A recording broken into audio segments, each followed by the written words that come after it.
ఓం సాయిరామ్. అమ్మ బిడ్డలందరికీ నమస్కారం ఫ్రెండ్స్. ఎలా ఉన్నారండి? ఏం చేస్తున్నారు? ఈరోజు అందరికీ కూడా శుక్రవారం శుభాకాంక్షలు. అమ్మవారు అందించే సందేశం తప్పకుండా తెలుసుకుందాం ఫ్రెండ్స్. అదే బిడ్డ, ఈరోజు నన్ను శుక్రవారం రోజున నీ దుర్గమ్మను తాకితే గనుక నేరుగా విజయవాడ నుంచి నీ వద్దకే వస్తున్నాను తల్లి, ఆహ్వానం పలుకుతావా బిడ్డ? నీకు సాయంత్రం రాత్రి లోపల నీ దగ్గరకు వచ్చి చేరుతానమ్మా. ఈ సందేశాన్ని రోజు అమ్మవారు మనకు అందించుకోవాలి అనుకుంటున్నారు ఫ్రెండ్స్. మరి అమ్మవారు ఈ సందేశం అందించినా కూడా అది మన భవిష్యత్తుకు పునాది అని చెప్పి మనందరికీ కూడా తెలిసిన విషయమే కదండి. మరి ఎవరికైతే అమ్మవారి మీద పూర్తి నమ్మకము విశ్వాసము ఉంటాయో వారందరూ కూడా వీడియోకి చివరి వరకు చూడండి. అప్పుడే మీకు అమ్మవారు అందిస్తున్న సందేశం ఏంటో మనకు పూర్తిగా తెలుస్తుంది. మరి దానికంటే ముందుగా వీడియోకి చిన్న లైక్ అయితే ఇచ్చి వినడం అయితే స్టార్ట్ చేయండి ఫ్రెండ్స్. ఇక ఇప్పుడు ఆలస్యం చేయకుండా అమ్మవారి సందేశం ఏమిటో తెలుసుకుందాం. బిడ్డ, నీకు విజయవాడ నుంచి నేరుగా నేనే స్వయంగా నీ వద్దకు వస్తున్నాను తల్లి. అమ్మ దుర్గమ్మ, నువ్వు నాతో ఉన్నావా అని చెప్పి ఎప్పుడూ కూడా అనుమాన పడుతూ ఉంటావు కదూ. మళ్ళీ అంతలోనే దుర్గమ్మ, నువ్వు నా వెంటే ఉన్నావు అని చెప్పి అనుకుంటున్నాను అని అంటూ ఉంటావు. అవును కదా తల్లి. దుర్గమ్మ, ఈ కష్టం తీర్చమ్మా, నా మాట నీకు వినిపిస్తుందా అని చెప్పి వేడుకుంటూ ఉంటావు కదూ. అయితే తల్లి, నీ వెన్నంటే ఉన్నాను, నీతోనే ఉన్నాను. ఎందుకు అని అంటే ఈరోజు నేరుగా నేను విజయవాడ నుంచి నీ వద్దకే వస్తున్నాను బిడ్డ. మరి నాతో వస్తావా అని చెప్పి అడుగుతున్నావు కదూ. మరి ఆహ్వానం పలుకుతావా? ఈ శుక్రవారం రోజున నీకు అదృష్టాన్ని నేను ఇచ్చే వెళ్తాను బిడ్డ. నీకు ఎందుకంటే గనుక ఒక తల్లి తన బిడ్డ దగ్గరకు ఎప్పుడు కూడా ఒట్టి చేతులతో రాదమ్మా బిడ్డ. తన బిడ్డ దగ్గరకు వచ్చినప్పుడల్లా కూడా ఏదో ఒకటి తనకు నచ్చిందే తీసుకొని వస్తూ ఉంటుంది. అలాగే ఈ దుర్గమ్మ తల్లి కూడా నీ దగ్గరకు ఒట్టి చేతులతో రానమ్మా, రాలేను బిడ్డ. అదృష్టాన్ని తీసుకుని వస్తున్నాను. అయితే ఈ తల్లికి నువ్వు ఆహ్వానం పలకడం ఒక్కటే తరువాత నీ బ్రతుకంతా కూడా అదృష్టంతో నిండిపోతుందమ్మా. ఇక నువ్వు పడిన కష్టాలు చాలు తల్లి, చాలు.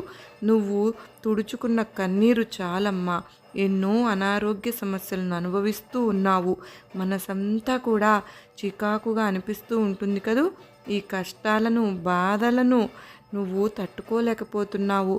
నీలో ఉన్న ఒకే ఒక్క ఆశ ఏమిటి అని అంటే గనుక, దుర్గమ్మ, నువ్వు ఉన్నావు అనే నమ్మకమే నన్ను నిలబెడుతుంది అని చెప్పి నీ మనసులో ఉన్న ఆవేదన అంతా కూడా వెళ్ళగక్కుతూ ఉంటావు. అయితే నీ అంతటి ఆవేదనను అర్థం చేసుకున్నానమ్మా. కనుక్కునే నీ యొక్క ఆ బాధను నేను విన్నాను కదా. కనుక్కునే ఈ రోజున నీకు అదృష్టాన్ని తీసుకుని వస్తున్నాను. మరి ఈ అదృష్టం నీకు అందిన తరువాత నీ జీవితం ఎలా ఉంటుందో చెప్పమంటావా? ఈ కష్టాలు ఉండవు, బాధలు ఉండవు, కన్నీరు ఉండవు, ఏవి ఉండవమ్మా. ఆనందం ఒక్కటే ఉంటుంది. నువ్వు అనుకున్న పనులు జరగడం లేదని, నువ్వు పట్టిందల్లా బంగారం అవ్వడం మాత్రమే ఉంటుంది బిడ్డ. ఈ భూమి మీద పుట్టేది ఏ ప్రాణికి కూడా ఏదో ఒక సమస్య అనేది పట్టి పీడిస్తూనే ఉంటుంది. కొంతమంది ఆ సమస్యలను సునాయాసంగా దాటగలుగుతున్నారు. మరికొంతమంది ఆ సమస్యను చూసి భయపడి గుండెలు బాదుకుంటూ ఏడుస్తున్నారు. అయితే నీ మనసు చాలా సున్నితమైనదమ్మా. ఏది కూడా తట్టుకోలేకపోతున్నావు. ఎందుకు అంటే ఇప్పటి వరకు నువ్వు పడిన కష్టాలు అలా ఉన్నాయి, నువ్వు పడిన బాధలు అలా ఉన్నాయి. ఆ బాధలే నిన్ను భయపెట్టేలాగా చేశాయి. ఇంతటి భయం ఉంది అంటే నీలో ఎంతటి కష్టాలను ఎదుర్కొన్నావో అర్థమవుతూనే ఉంది. నీకు తెలియని విషయం ఏమిటో తెలుసా బిడ్డ? ఆంజనేయ స్వామి తన శక్తి ఏంటో తనకు తెలియకుండా ఉంటారు చూసావా. అలా నీ శక్తి ఏంటో నీకు తెలియడం లేదు. కేవలం నీలో పిరికితనం మాత్రమే నీకు తెలుస్తుంది. కానీ ఈ తల్లికి తెలుసుగా నీలో ఉన్న శక్తి ఏమిటో, నీలో ఉన్న ధైర్యం ఏమిటో. కనుకనే నా బిడ్డ ఏదైనా కూడా ఎదుర్కొంటుంది అన్న ఉద్దేశంతో ఈ చిన్న చిన్న సమస్యలు పరీక్షలు పెడుతూ ఉన్నాను. మరి ఈ సమస్యలన్నీ దూరం అవ్వవా అంటే అసలు ఈ సమస్యలు నాకే ఎందుకు వస్తున్నాయి అని నువ్వు నన్ను ప్రశ్నిస్తే ఇప్పుడు ఒక చిన్న కథను చెప్పనా? జాగ్రత్తగా వింటావు కదూ. ఈ కథ వినడంతో నీకు సమస్తం అర్థమైపోతుంది. తరువాత నీకు వచ్చే అదృష్టాన్ని కూడా నీకు ఇచ్చేసి నేను వెళ్ళిపోతాను. ఒక ఊరిలో 2 దంపతులు ఉన్నారు. దంపతులు అని చెప్పుకునే కంటే మహారాజు మహారాణి అనుకుంటే బాగుంటుంది కదా. ఆ రాజ్యంలో రాజు రాణి వాళ్ళిద్దరికీ లేనిదంటూ ఏదీ లేదు. కానీ ఒక్కటి తప్ప, అదేమిటో తెలుసా? వారికి సంతానం అనేది లేదు. ఆ రాజ్యంలో ఉన్న ప్రజలకు కూడా రాజుకి రాణి బుడ్డ పుడితే చాలు అని ఆశగా ఎదురు చూస్తూ ఉంటారు ప్రజలు ఎల్లప్పుడూ కూడా. అయితే ఆ మహారాజు ఒకరోజు శివునికి అభిషేకం చేసి, శివయ్య నాకు బిడ్డలు ఇవ్వు అని చెప్పి చాలా దుఃఖంతో అడుగుతారు. అతని అభిషేకాలను మెచ్చిన ఆ పరమశివుడు రాజుకు దీవెనలు ఇచ్చి ఆమె గర్భవతి అయ్యేలాగా చేస్తారు. అయితే తన భార్య నెల తప్పింది. 9 నెలలు చూస్తూ చూస్తూ ఉండగానే గడిచిపోతాయి. పండంటి మగబిడ్డ కలుగుతాడు ఆ మహారాణికి. ఆ బిడ్డ ఎంత అందంగా ఉన్నాడు అంటే, ఎంత ఆరోగ్యంగా ఉన్నాడు అంటే, నా బిడ్డను నేను చూసుకోవాలి అన్న ఉద్దేశంతో మహారాజు ఆశగా బిడ్డ దగ్గరికి వెళ్తాడు. వెళ్ళి కన్నీరు మున్నీరు అయ్యేలా ఏడుస్తాడు. ఎందుకు అంటే ఆ బిడ్డ అంగవైకల్యంతో పుడతాడు కనుక. అంగవైకల్యంతో పుట్టిన తన బిడ్డను చూసుకుని మహారాజు కన్నీరు మున్నీరయ్యి మనసు పగిలిపోతుంది. దుఃఖాన్ని తట్టుకోలేక అడవుల్లోనికి వెళ్తాడు. వెళ్ళి ఒక పెద్ద వృక్షం క్రింద కూర్చుని ఏడుస్తూ దైవాన్ని స్మరించుకుంటూ ఉంటాడు. ఆ మహారాజు యొక్క భక్తిని మెచ్చి విష్ణుమూర్తి ప్రత్యక్షమవుతారు. ప్రత్యక్షమయ్యి, ఎందుకు ఏడుస్తున్నావు? నాకు తెలుసు మరి, అంగవైకల్యంతో పుట్టిన నీ బిడ్డను ఇలా వదిలేసి వస్తే ఎలా అని చెప్పి విష్ణుమూర్తి మహారాజును అడుగుతాడు. మహారాజు ఇలా సమాధానమిస్తారు. ఎన్నో పూజలు చేశాను, ఎన్నో నోములు నోచాను, ఎంతోమంది అనాథలకు నేను బ్రతుకుని ఇచ్చాను, ఎంతోమంది పసిబిడ్డలకు ప్రాణాలను పోశాను. మరి ఏమి పాపం చేశాను? ఇంతటి అంగవైకల్యం ఉన్న కొడుకును ఇచ్చారు.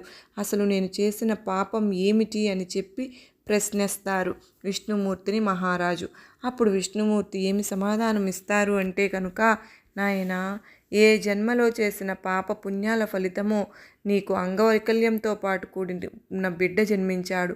ఎప్పుడైనా సరే పూర్వజన్మలో చేసిన కర్మ ఫలితాలు అనేవి మనిషిని పట్టి పీడిస్తూ ఉంటాయి. అయితే ఈ జన్మలో చేసుకున్న పుణ్యకార్యాలు అనేవి పూర్వజన్మలో చేసిన పాపపుణ్యాలను సైతం, కష్టాలను సైతం ఇప్పుడు అవి తొలగిస్తూ ఉంటాయి. ఇప్పుడైనా కానీ మనిషి ఒక చేతిలోనికి ఏ విత్తనాలను అయితే తీసుకుని విత్తనాలే వేస్తాడో ఆ విత్తనాలే మొలుస్తాయి. అవే మొలకలుగా మళ్ళీ పంట పండుతూ ఉంటాయి కదా. అలాగే జరుగుతుంది. నువ్వు పూర్వజన్మలో ఎంతటి పాపాలు చేసినా కూడా ఈ జన్మలో కర్మలలో తప్పించుకోవాలి అనుకుంటే కనుక ఈ జన్మలో నువ్వు పుణ్యకార్యాలు చేయాలి. ఆ విధంగా నువ్వు పుణ్యకార్యాలు చేస్తే కనుక నువ్వు పూర్వజన్మలో పాపాలు చేసి ఉన్నా సరే అవన్నీ పూర్తిగా మాసిపోతాయి. మరి ఆ బిడ్డకు ధైర్యం చెప్పి, ఆ బిడ్డకు ఓదార్పునిచ్చి, బిడ్డకు పేరు ప్రతిష్టలు తెప్పించే బాధ్యత తండ్రిగా నీకు ఉంది. ఇలా బిడ్డను వదిలేసి ఆ పాపాన్ని చెయ్యకు అని చెప్పి ధైర్యాన్ని ఇచ్చి విష్ణుమూర్తి పంపిస్తారు. మహారాజుకు తన కొడుకు అంగవైకల్యం ఉంది అన్న మాట మరచిపోయి ఎంతో గొప్ప గొప్ప విద్యలు నేర్పిస్తారు. ఇంకా అక్కడి నుంచి మంచి బుద్ధులను నేర్పిస్తారు. యువరాజుకు మహారాజు కష్టంలో ఉన్నవారిని చూస్తూ వదిలేయరు. ఆ కష్టం నుంచి ఎలా బయట పడవేయాలో ఆలోచించి తెలివిగా వారిని కష్టం నుంచి తప్పిస్తూ ఉంటారు. చిన్న వయసైనా సరే అతను చేసే పుణ్యకార్యాలు అనేవి చాలా ఎక్కువగా ఉన్నాయి కనుక చిన్న వయసులోనే తనకంటూ ఒక గుర్తింపు, పేరు ప్రతిష్టలను తెచ్చుకున్నాడు. ఆ యువరాజు తన కొడుకుకి ఇచ్చిన పేరు ప్రఖ్యాతలను చూసి తనకు అంగవైకల్యం ఉన్న సంగతే మరచిపోయి ఆ మహారాజు చాలా చాలా సంతోషపడతారు. ఇక తన కొడుక్కి ఒక 3 ముఖ్యమైన విషయాలు చెప్తాడు. అవేమిటంటే కనుక, ప్రతి మానవుడు కూడా ఈ భూమి మీద పుట్టిన వారు ధర్మాన్ని పాటించాలి. ఆ ధర్మమే మునుముందు భవిష్యత్తుగా వారికి కాపాడుతూ ఉంటుంది. పూర్వజన్మలో చేసిన పాపాలను సైతం ఆ ధర్మమే కడిగివేస్తూ ఉంటుంది. ఆ ధర్మమే వారికి ఒక గొప్ప జీవితాన్ని, గొప్ప భవిష్యత్తును ఇస్తుంది. రెండవది, తల్లిదండ్రులను ఎప్పుడూ గౌరవించాలి. తల్లిదండ్రులను లెక్క చేయకుండా చూసేవారికి, వారు కష్టంలో ఉన్నప్పుడు వారిని పట్టించుకోకుండా వదిలేసేవారికి, తల్లిదండ్రుల విషయంలో చెడు మాటలు మాట్లాడేవారికి భగవంతుడు చాలా పెద్ద శిక్షను నరకంలో విధిస్తారు. కనుక తల్లిదండ్రులను ప్రేమగా దైవంతో సమానంగా చూసుకోవాలి. ఇక మూడవది, ఎప్పుడు కూడా మనిషికి ఎంత డబ్బు ఉన్నా ఎంత తెలివి ఉన్నా కూడా అహంకారం అనేది ఉండకూడదు. ఏ మనిషికైతే అహంకారం వస్తుందో ఆ మనిషి పతనానికి తొలిమెట్టు అవుతుందని చెప్పి గుర్తుంచుకోవాలి అని చెప్పి ఆ మహారాజు యువరాజుకు చెప్తారు. తండ్రి మాటలకు ఆ యువరాజు చాలా గౌరవం ఇస్తారు. తన తండ్రిని దైవంగా భావిస్తూ ఉంటారు. వారు అలా సంతోషంగా జీవితంలో ముందడుగు వేస్తూ ఉండగా, బిడ్డ, ఈ కథను విన్నావు కదూ, ఈ కథలో నీకు ఏమి అర్థమైందో నాకు తెలియదు, కానీ నీకు చెప్పవలసింది చెప్పడానికి ఈ రోజున నేరుగా నేను బెజవాడ నుండి వస్తున్నాను బిడ్డ. నా దగ్గరకు రావాలని చెప్పి నువ్వు విజయవాడలో నా దర్శనం చేసుకోవాలని చెప్పి ఎన్నో ప్రయత్నాలు చేశావు. 2 సంవత్సరాల నుంచి ప్రయత్నిస్తూనే ఉన్నావు, కానీ నీకు నా దర్శన భాగ్యం కలగలేదు కదూ తల్లి. కనుక ఒక్కసారి కళ్ళు మూసుకో. విజయవాడలో ఉన్న నా రూపం అనేది ఎలా ఉందో తలచుకో. నేనే నీతో స్వయంగా మాట్లాడుతున్నట్లుగా నువ్వు ఊహించుకో తల్లి. ఇదంతా ఎందుకు చెబుతున్నాను అంటే కనుక నీలో ఉండే ఆ యొక్క చెడు ఎనర్జీ తీసివేయడానికి, నువ్వు పడుతున్న కర్మలను కష్టాలను తీసివేయడానికి, నన్ను నమ్ముకున్న నా బిడ్డకు అంతా మంచే జరగాలని. కానీ బిడ్డ, ఇప్పుడు నువ్వు పడుతున్న కష్టాలకు కారణం ఏమిటో తెలుసా? నువ్వు పూర్వజన్మలో తెలుసో తెలియకో చేసిన పాపాల వల్ల ఈ జన్మలో నువ్వు కష్టాల పాలయ్యావు. ఆ కష్టాలు నిన్ను పట్టి పీడిస్తూ ఉన్నాయి. ఏం చెయ్యాలో అర్థం కావడం లేదు, ఎవరికి చెప్పాలో తెలియడం లేదు కదూ తల్లి. ఏది ఏమైనప్పటికీ కూడా మనసు చాలా నలతగానే అనిపిస్తుంది కదా. ఎవరైనా ప్రేమగా పలకరిస్తే వాళ్ళను హత్తుకుని ఏడవాలనిపిస్తుంది కదూ. అయితే నీ తల్లిని నేను ఉన్నాను కదమ్మా. ఏ తల్లి అయినా సరే తన బిడ్డలు కష్టాలు పాలవుతూ ఉంటే చూస్తూ ఊరుకోదు కదూ. చూస్తూ ఉండలేనమ్మా. మరి నీ యొక్క కష్టాలను తొలగించడానికి ఈరోజు నేను నీ ముందుకు వచ్చాను బిడ్డ. పూర్వజన్మలో చేసిన పాపాల వల్ల ఈ కష్టాలు నువ్వు అనుభవిస్తూ ఉండవచ్చు, కానీ ఈ జన్మలో నువ్వు చేసుకున్న పుణ్యకార్యాలు నీకు భవిష్యత్తును ఇస్తాయి అని గుర్తుంచుకో. ఇక ఇంతకు మించి నేను ఏదీ చెప్పలేనమ్మా. ఇప్పుడు నువ్వు చేస్తున్న ప్రతి పుణ్యకార్యము భవిష్యత్తులో నీకు ఒక మంచిని ఇస్తుంది, నీకు ఒక గొప్ప భవిష్యత్తుని ఇస్తుంది, నీకు ఒక గొప్ప బ్రతుకుని ఇస్తుంది, నీకు ఒక గొప్ప పుణ్యాన్ని ప్రసాదిస్తుంది బిడ్డ. నీకు మాత్రమే కాదమ్మా, నువ్వు చేసే పుణ్య పాపాలు అనేవి నీ బిడ్డలకు కూడా వస్తాయి అని చెప్పి గమనించుకో. కనుక నువ్వు చేయవలసిందల్లా ఏమిటంటే కనుక వీలైనంత వరకు అందరికీ మంచి చేయడం, వీలైనంత వరకు కష్టాలలో ఉన్నవారికి కనీసం నువ్వు మాట సాయమైనా చేయడం, నీ తోబుట్టువులను నీ తల్లిదండ్రులను ప్రేమగా గౌరవంగా చూసుకోవడం, నీకంటే పెద్దవారిని గౌరవాన్ని ఇవ్వడం, నీకంటే చిన్నవారిని ప్రేమించడం, నీకు చేతనైనంత వరకు నువ్వు సహాయం అనేది ఎదుటివారికి అందించడం, ఎదుటివారి పట్ల ఎటువంటి కుళ్ళు ఈర్ష్య స్వార్థాన్ని పెంచుకోకుండా ఉండడం, ఇవే నీకు భవిష్యత్తులో ఒక మంచి భవిష్యత్తును ఇస్తాయి, కష్టాలు లేని భవిష్యత్తును ఇస్తాయి బిడ్డ. నీ పిల్లలకు కూడా కష్టాలు లేని భవిష్యత్తును ఇస్తాయి. ఇక ఇది విన్నవారు ఎవరైనా సరే ఈ కథ వారికి ఈ రాత్రికి ఈ శుక్రవారం రోజున ఒక గొప్ప అదృష్టం కలిసి వస్తుంది. నువ్వు ఏదైతే ఎదురు చూస్తూ ఉన్నావో బిడ్డ, ఆ ఎదురు చూపులు అనేవి ఫలించే రోజు రానే వచ్చింది. నేనే స్వయంగా విజయవాడ నుంచి నీ దగ్గరకు వచ్చున్నాను. అంటే కనుక అర్థం ఏమిటో నీకు ఇప్పటికే అర్థమైపోయింది కదూ. నీ తలరాతని మార్చబోతున్నాను. నీ కోరికలు ఏవైతే తీరాలి అని అనుకుంటున్నావో ఆ కోరికలన్నీ కూడా నెరవేర్చబోతున్నాను అని చెప్పడానికే వచ్చాను. నీ భవిష్యత్తును బంగారం చేయడానికే వచ్చాను. మరి నా మాటలు పొల్లుపోకుండా జరుగుతాయి బిడ్డ. నీకు ఈరోజు రాత్రి తెల్లవారే లోపల నువ్వు ఏదైతే కోరుకుంటున్నావో ఈ క్షణంలోనే అది తప్పకుండా జరిగి తీరుతుంది. నువ్వు ఏదైతే సంకల్పం సిద్ధించాలి అని కోరుకున్నావో ఆ సంకల్పం అనేది తప్పకుండా సిద్ధిస్తుంది బిడ్డ. ఈ మాఘమాసంలోనే నువ్వు ప్రతిరోజు కూడా ఈ చిన్న పని చేసుకో. నీ ఇంటిని పట్టి పీడిస్తున్న దుష్ట శక్తులు, నకార శక్తులు అన్నీ వదిలి వెళ్ళిపోయి నీ ఇంట్లో పాజిటివ్ ఎనర్జీ అనేది ఏర్పడుతుందమ్మా. గృహపరంగా నీ ఇంటికి ఒక మంచి మనశ్శాంతి కలగబోతోంది. నువ్వు చక్కగా నిప్పులను తీసుకో. ఆ నిప్పుల మీద ఆవు నెయ్యి, గుగ్గిలం, సాంబ్రాణి, పచ్చకర్పూరం బిళ్ళలు వేసి ఆ పొగను ఇల్లంతా కూడా ధూపం వేసి గదికి 4 మూలల ధూపాన్ని చూపించు. ఈ విధంగా నువ్వు ఈరోజు సాయంత్రం అయిన తరువాత చేసుకుంటే గనుక నీ ఇంటిని పట్టి పీడిస్తున్న నకారాత్మక శక్తులు అనేవి దూరమైపోయి నీకు వాస్తు దోషాలు అనేవి పూర్తిగా తొలగిపోయి ఇప్పటి వరకు ఏ పని చేసినా కూడా అందులో కలిసి రావడం లేదని చెప్పి అనుకుంటున్నావు చూడు, అది పూర్తిగా పోయి నువ్వు చేసే ప్రతి పనిలోనూ కూడా విజయం నీకు దక్కుతుంది.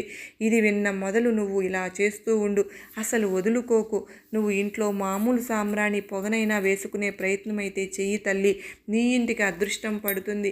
ఎప్పుడైతే నీ ఇంటికి అదృష్టం పడుతుందో ఇక నువ్వు ఏది చేయాలనుకున్నా కూడా అది గొప్ప విజయం నీకు అవుతుంది. నీకు ఈరోజు శుక్రవారం రోజున నా ఆశీర్వాదములు ఇస్తున్నాను బిడ్డ అని దుర్గమ్మ తల్లి అయితే మనకు అత్యద్భుతమైన సందేశాన్ని అందించారు కదా ఫ్రెండ్స్. ఈరోజు సాయంత్రం శుక్రవారం రోజున మనందరము కలిసి అమ్మవారికి విజయవాడ నుంచి ఎంతసేపు అండి మన దగ్గరికి రావడం, ఇప్పుడైనా మనతో లేరా అమ్మవారు అంటే ఉన్నారు. ఖచ్చితంగా మనం గుర్తించడానికి, మనకు గుర్తింపునివ్వడానికి మన దగ్గరకు రాబోతున్నారు. కనుక మనమందరం అమ్మవారికి ఆహ్వానం పలికి అమ్మవారి ఆశీస్సులను పొందుదాం. సర్వే జనా సుఖినో భవంతు.